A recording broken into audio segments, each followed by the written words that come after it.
How did Servant first get on your radar? You know, it was similar to other things. Oh, I met a producer, and he said, "Oh, I have something for you. It's perfect." And that's what, you get that. Right. Okay, great. I can't wait to read it. And he actually gave it to my office, and the executives read it and went, "You need to read this right away." So then I read it, and Tony wrote the pilot of this, and it had, even at that stage, the main idea, which is a woman who had lost a child and was using a doll as therapy. And pretending the doll was alive.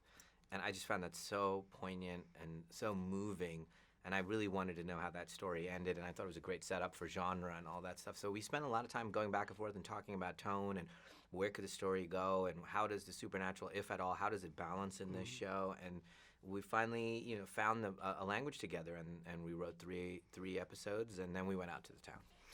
What is it like working in television? Because you've done that before.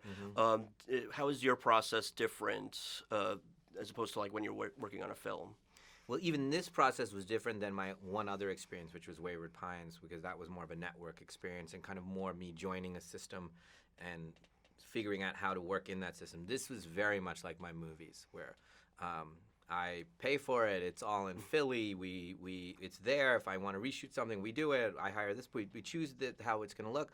I see a film from Germany that inspires me. Okay, well, now we're going to do the colors like that. And so it's very much one-to-one and has almost that kind of more personal quality, and making it at the right price point. So I feel like, at least for me, it allows me to take risks, creative risks. Yeah, because I was going to say, I don't think this would fly on like ABC or NBC.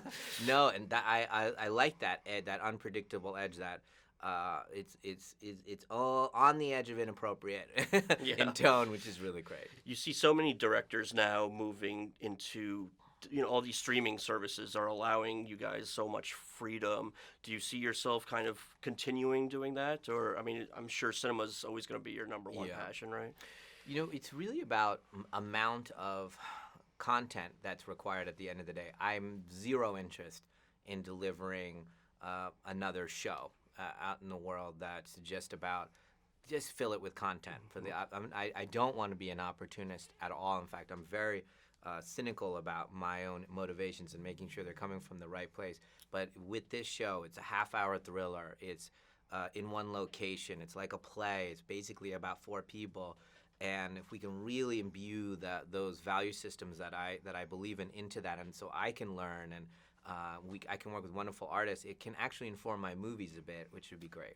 I remember a few years ago you were attached to do Tales from the Crypt remake or reboot. Whatever happened with that?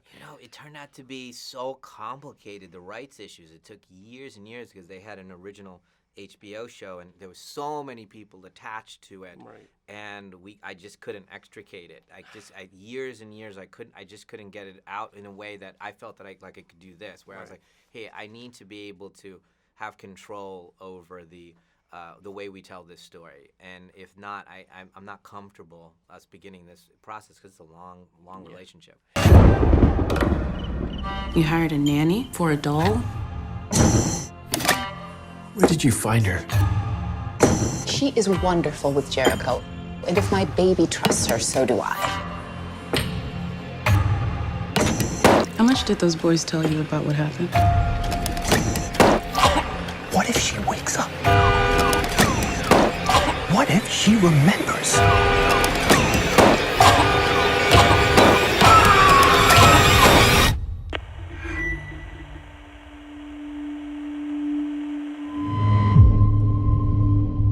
Do you know who you welcomed into your home?